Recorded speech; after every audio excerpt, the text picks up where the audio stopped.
be set. We've got a couple storylines developing. Will Michael Ruan make back-to-back final tables? Will Ben Lamb make a return to the final table after doing so in 2011? Will Antoine Saout also return to the final table after making an appearance in 2009? A lot at play, millions up top, and of course, if you make the top 9, you're guaranteed $1 million.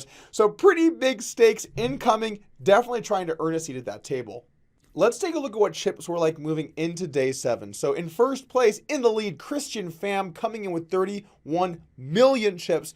Extremely healthy stack. And when you think about the fact that there were only 360 million chips in play, he's almost secured about what you would need as an average stack to make the final table. Definitely a good spot to be in. Also big stacks, Valentina Messina coming in with 29 million, Jack Sinclair coming in with 28 million, and Ben Lamb, High Stakes Poker Pro, coming in with 26 million. Definitely a good spot to be in Ben Lamb's shoes. You've got quite a good size stack, and you're going to be the most experienced player by quite a lot. You've been in the final table before. He won Player of the Year back in 2011, so certainly a good position for Ben.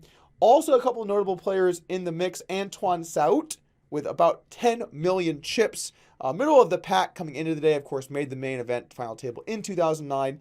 And also, if we look down a little bit farther on the list, we see Michael Ruan right underneath him with 9.3 million, looking to go back to back. So those are some of the bigger names that we see coming into today. Now we gotta see who can capitalize, and let's take a look at a few hands. The first hand we're going to look at today is a hand that happened to the 200,000, 400,000 blind level. On the button, Michael opens it up with my second favorite hand in No Limit Hold'em, Pocket Kings, to 1 million. Now, this is a 2.5x raise, a little on the large side, but I don't mind it, especially as you get a bit deeper. In the big blind, John Hesp looks down at Pocket Jacks. Clear 3-bet. We have a little bit of a cooler situation brewing. His next move, though, I'm not a huge fan of. He makes it only 2 million to go. Now, the problem with this size is you're giving the button basically odds to call with anything he opened. And when you 3-bet people, you kind of do want to win pre-flop sometimes, particularly with weak hands. Now, I know Jacks is a good hand, but you're going to have some tricky flops to navigate. What if an ace, king, or queen flops? That's going to be tough. And also, if your opponent has a hand like king 9 off, knocking them out of the pot, not a bad play. And it also gives you room to maybe 3-bet bluffs, like maybe some low suited connected type hands or some weak offsuit hands. Anyway, he does make it 2 million. Back to the button, and now the button is, clearly needs to 4-bet, get some value with the Pocket Kings. The question is what size is good, and again, he decides to go for 4.5 million, but again, I would prefer to see a bit of a larger size, more like 5.5, something where, you really put him to a test against this size, allow yourself an opportunity to bluff, and if they do want to go all in over this raise, you can stack them with your Pocket Kings. So 4.5, maybe a little smaller than I'd like to see, but not terrible, and Hesp with the Pocket Jacks makes the call. Now, you could maybe argue for an all-in pre here facing this 4-bet. Against a larger size, I'd probably advocate for that because, when they 4-bet to a small size, you're going to risk your stack from a smaller amount versus when they make it a bigger size, you win more with the jam. However, I'm still going to go ahead and say that as a standard here, you should be shoving jacks. Look, I'm not saying you're thrilled to get in 55 or 60 blinds button respectively with jacks, but you do have some fold equity. Your opponent can certainly 4-bet bluff, so you're going to have to just go with the jacks here. But anyway, Hesp, who fortunately enough for him does not agree with me, makes the call, and we take a flop. The flop is something that neither player is happy with, ace 8-8, and this is one of the worst flops for both of these holdings. And having an ace in your hand when you 3-bet and call a 4-bet, or when you 4-bet, is somewhat likely, all the way up to fairly likely, depending on the way that they're playing, so the ace could easily hit either player. Additionally, if there's some chance someone has an 8, that's now trips, and so there aren't other hands you can even get value from with a hand like kings or a hand like jacks. So it's no surprise to me that we do see the action go check-check on the flop, the prudent play for both players, and we take a turn.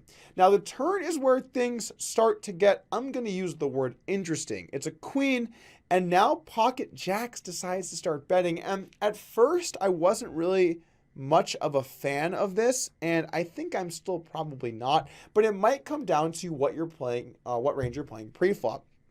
It could be that Jacks is one of the weakest hands that he has here, although I'd probably assume he has hands like 10s or 9s, which are certainly better bluffs, because when you bluff with those hands, you might get your opponent off of a hand like jacks, whereas when you have jacks, that's not happening because they basically just don't have jacks. So I'm not a big fan of this bet. I'd prefer a check and probably a check fold, which I know sucks. But if you do bet here on the turn, you're going to get action from anything better than you. A queen or better will continue, and anything worse than you will fold. In general, in poker, in that situation, you should probably be checking. Now, he does bet 3 million, which is a bit on the small side, which is also kind of confusing to me. I'm not totally sure whether he's bluffing or value betting at this point, but he does bet 3 million. And on the button, Michael calls with his pocket kings. The river comes a 6, completing the backdoor flush draw, which is kind of an interesting card. Both players actually do have a diamond in their hand, so they're not as worried about the flush. And Hess decides to bet 4 million, which, maybe he gets his opponent off of a hand like a queen, which I could maybe see happening. I would strongly doubt he gets him off of a hand like kings, and he would never get him off an ace. So this makes me believe this bet is just very inefficient and not a very good choice. When you're going to bluff with something really bad, and you're going to value bet with something good. Don't bet with the middling hands. So anyway, he does bet 4 million, a very small amount in the river, and gets called by kings for a pretty huge pot here. Now, this could have definitely gone down in a way where they got all in pre-flop, but pretty fortunate for Hess that it did not. I just don't really like some of these post-flop maneuvers. The next hand we're going to look at is actually the next hand at the exact same table. It begins with Jack Sinclair opening to 1 million under the gun, and he's called by Brian Piccioli in the cutoff. Now, at this point, Brian Piccioli is certainly on the short side. I think he's rocking around 10, 11 million chips, something close to 28, 29 big blinds. And Jack Sinclair has quite a big stack, something like 40 million. So he's going to cover him by a wide margin. Under the gun opened, Jack Sinclair opened with Queen 9 of hearts and the cutoff call with King Queen suited. I would say that these are both relatively standard. Queen 9 suited, I think I would generally fold from under the gun. But as you're getting down the stretch and you're one of the bigger stacks at the table, you certainly want to try and work in raising hands like this because you put a lot of pressure on people and there are big pay jumps that the smaller stacks have to be worried about. So I don't really hate this play from either player. I will also say on the stack that Brian is on, I especially like his decision to call with King Queen. If he 3-bets and gets jammed on, it's a disaster. So I like his flat, I like the open, and let's take a flop. The flop comes fairly dry, king deuce deuce with a flush draw. Now a board like this favors the pre-flop opener because he's going to have hands like ace king and certainly be open hands like king queen, king jack, and maybe even king 10 off. Whereas the person that flat in the cutoff isn't going to have those offsuit varieties, and the ace king that the cutoff can have is going to 3-bet pre-flop. Not to mention also the cutoff will not have aces or kings. Those hands are probably 3-betting pre-flop. And if anyone has a deuce, it's under the gun opening ace deuce suited. Not a good board for the cutoff player. Anyway, on the flop, Jack decides to go ahead and bet 800K. Relatively small bet, but I like his decision. This is a board where players either have a decent piece of it or they have nothing at all. And they mainly have nothing, so I like going with a small size, looking to barrel some turns. He also does have a flush draw here, so this is obviously a hand where you can bet with a lot of equity. And one last note about Queen 9, you block hands like King Queen or King 9, but that's not going to be too relevant here because only those hands in their suited variety will generally be playing pre-flop. And when you have Queen 9 of hearts and the King of hearts is out there, you don't block anything, but still completely standard flop bet. He bets 800,000, and of course, King Queen suited makes the call, and the turn comes the 10, creating a backdoor flush draw. So now both players have flush draws, and Jack also, of course, picks up his gutter to go along with it. He bets the turn, which is definitely standard. Now picking a little bit of a larger size, 2.2 million. I wouldn't even mind seeing maybe slightly more, but again, he's going to be able to jam the river either way, so I don't hate the decision to do so. King Queen, top pair, second kicker, with a flush draw, what's not to love, makes the call. The river comes the 8 of diamonds, the backdoor flush completes, and now I think with the Queen 9 of hearts, we're looking at a pretty solid spot, the triple barrel. Look, I'm not happy. I'd rather have a diamond, but we don't have that many hands that have a diamond in them. The bet flop, bet turn, and are a weak hand. In general, we're going to be betting hands like flush draws, either the hearts or the diamonds, or we might have a hand like Queen Jack suited, but we might not be opening Queen Jack off. I guess it could really go either way. I guess the absolute best hand to bluff with here would be a hand like Queen Jack with a diamond, where you block the flush, you don't block the hearts. That would be the best possible bluff, but you can't only bluff with your best hand. He can have hands like aces. He can have hands like a deuce. He could have, realistically, he could value bet ace king here, and he could also have a bunch of backdoor flushes. So Certainly a bunch of hands he could value bet. I don't mind putting his opponent to the test. Not going to work when they river the second nut flush, though. And of course, he makes the call king queen suited and doubles up. So pretty interesting back-to-back hands there. Let's take a look at a hand from the next blind level. Our next hand happened to the 250,000 blind level and was a pretty amazing fold from Jack Sinclair. This hand begins with Jack Sinclair opening it up to 1.2 million in the hijack and Antoine Saout calling in the big blind. The flop comes King Jack 9 with 2 clubs.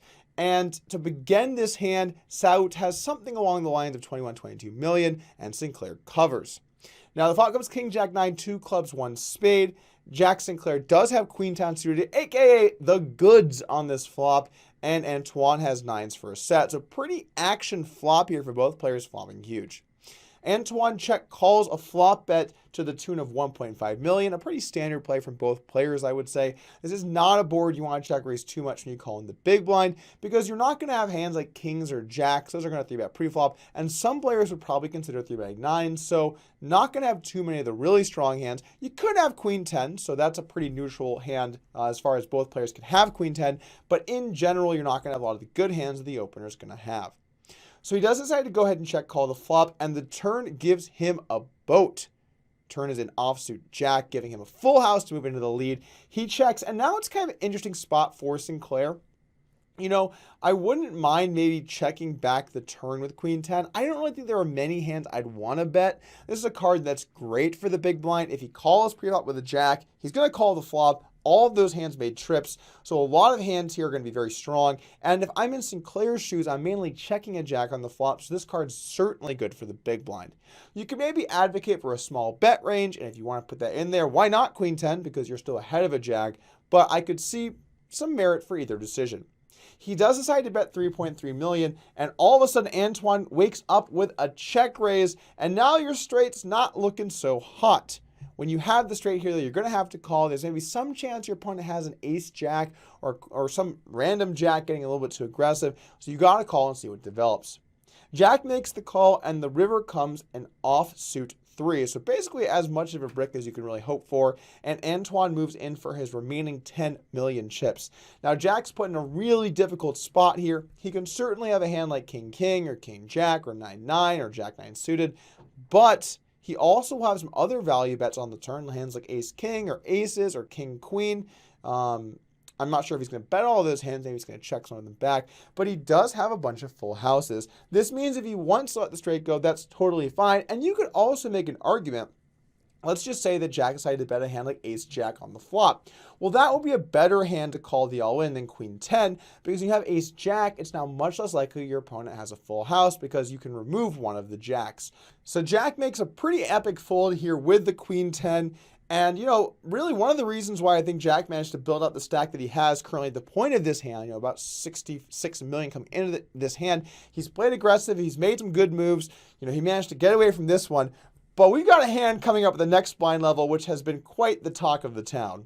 Actually, I lied to you. I have one quick hand I want to talk about from that blind level before we move on. And it's an interesting check that John Hesp decided to make here on the river. I'll save you the exact details of the hand because it's not that interesting. But Hesp flopped a set of jacks on Jack 5-4. The flop checked through, assumedly he was trying to trap. He was in position behind both players. The turn came an 8, so only 7-6 is ahead of him at this point. A player bet 1.8 million. He raised him pretty small, got a call, and then the river was a deuce, so really only 7-6 still ahead of you. Yes, I get it that 6-3 and ace-3 both made straights, but those are not hands your opponent's going to bet call the turn with. You're just not getting the odds out of position. So when it checked to him, Hesp then decided to just check it back. Very, very conservative. And his opponent had ace-jack, had to be pretty thankful that he did not have to face a value bet there on the river. He most likely would have gotten some action. So don't be a nit, guys. Make sure to go for some value with your sets. Don't see monsters in the closet. They mainly don't exist. And when they do, I guess you take your beating. Our final hand we're going to look at today has been the talk of the town. And it's one of the last hands that happened in the night when they were down to 10-handed play. At the unofficial final table, it's an interesting spot because one of the people at that final table isn't making the real final table. So a lot on the line, a lot of pressure for the shorter stacks to not bust, and everyone's trying to get that chance to make the final table. Now, this hand begins with John Hesp coming in for a min raise from the hijack to 1.6 million at 400,000, 800,000 blinds. Now, Scott Blumstein in the cutoff decides to call, and the action's on Jack Sinclair in the big blind with Jack 4 off. Now, look, at this point, Jack decides to make 5.4 million to go with the Jack 4 off, and this is a bold play. You start doing this stuff too much, people can catch on to you, they can start re-raising these squeezes, and they can set you up by trapping you. If you're in, Blumstein's spot there with tens, you can start to call aces knowing that people behind you are going to get aggressive and squeeze. But every now and then, I do not mind mixing in a hand you cannot quite call as a 3-bet preflop. It's not really that bad of a decision, especially when you're going to have a lot of good hands in the big blind. You want to throw in the occasional bluff. Now, again, don't do this too often, but every now and then I actually think is totally fine. John Hesp decides to get out of the way, and now the action's back on Blumstein, who has pocket tens. A pretty clear call. These guys are deep to start this handoff. They're both playing something in the vicinity of 50 million, so we got some very deep stacks in play here, and it looks like we're going to take a flop.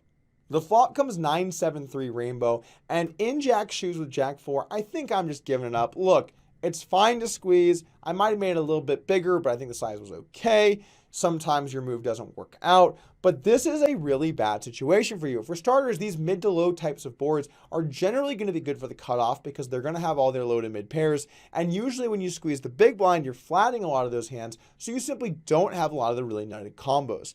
You're also really deep, so you're going to want to try and protect your range more by having more checks out of position. And while, yes, you can have hands like over pairs the cutoff's not going to have, you do also have the problem of having hands like ace king and ace queen that have bricked the flop and now are just overcards. So I think it's time to make a pretty disciplined check fold with the Jack 4, but Jack disagrees. 4 million to go on the flop, and now the action over to tens. Easy call. Call for days. And in fact, when you call in this flop, you know if they fire 3, you're probably going to have to rock the middle button, play some defense, and hope they don't have you beat. But anyway, 1-3 at a time, he makes the call for 4 million chips. The turn comes the 6 of spades, which is a pretty solid turn for tens overall. You know, really, you don't want an overcard, right? Didn't get that. Turn a gut shot. In fact, I would say a 6 is one of the best cards you could really hope for. Now, I understand if your opponent had a hand like 5-4 suited or 8-5 suited, or they decided to bet a hand like 7-6 or 6-3 on the flop, they are ahead. But those hands aren't going to be too frequent compared to other bluffs your opponent can have. Missed overcards. And yeah, I mean, I guess the overpairs still beat you, so you're not pumped about those, but it doesn't change those hands too much altogether. At this point, Sinclair bets 7.5 million. The pot's heating up with his Jack 4. And if you're going to bet the flop with Jack 4, you got to barrel this turn, okay? I know it sucks, but look, you fired the flop with no equity. You turned a gutter and an over. Well, you still had an over on the flop, I guess. If you're going to bet the flop and check fold this turn, it really begs the question why you betting to begin with. You got some equity now. Time to put him to the test. Tens has a clear call, so we're taking a river. The river comes the offsuit ace. Really interesting river here. Before we talk about what players should be doing, when Sinclair bets this river, I'm trying to think exactly what he's representing. I don't think he's saying he has a hand like jacks through kings, because it's absolutely reasonable for Blumstein to have a hand like ace x of spades, ace 9 suited just in general, a few slow played sets, maybe a turn set. And I don't think it's too likely he has a hand like 10-8 suited, but I wouldn't completely say it's impossible given the pre-flop action. So there are a bunch of hands that definitely have hands like 10s through kings beat. And the problem is, if you bet with those hands in Sinclair's shoes, you have to beat over half the calls. Is Blumstein really calling you with pocket 8s or a 7 or every 9? Probably not. So I would say in this spot, if you have 10s through kings, you're probably checking, which means this river bet is really, 2 pair, maybe ace king, ace queen, and then some straights that might be bet pre-flop, internal straight. So because I think his range here is quite polar, I think I would have preferred to see Sinclair just put him all in.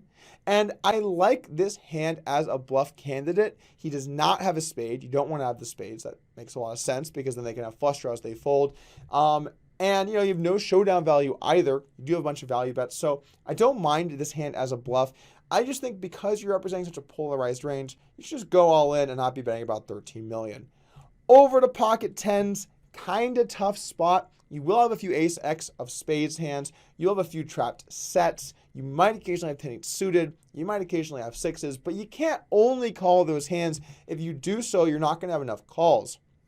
You're going to have to make a decent amount of calls here. Your opponent's getting a pretty solid price on this river bluff, betting 13 million into a quite large pot.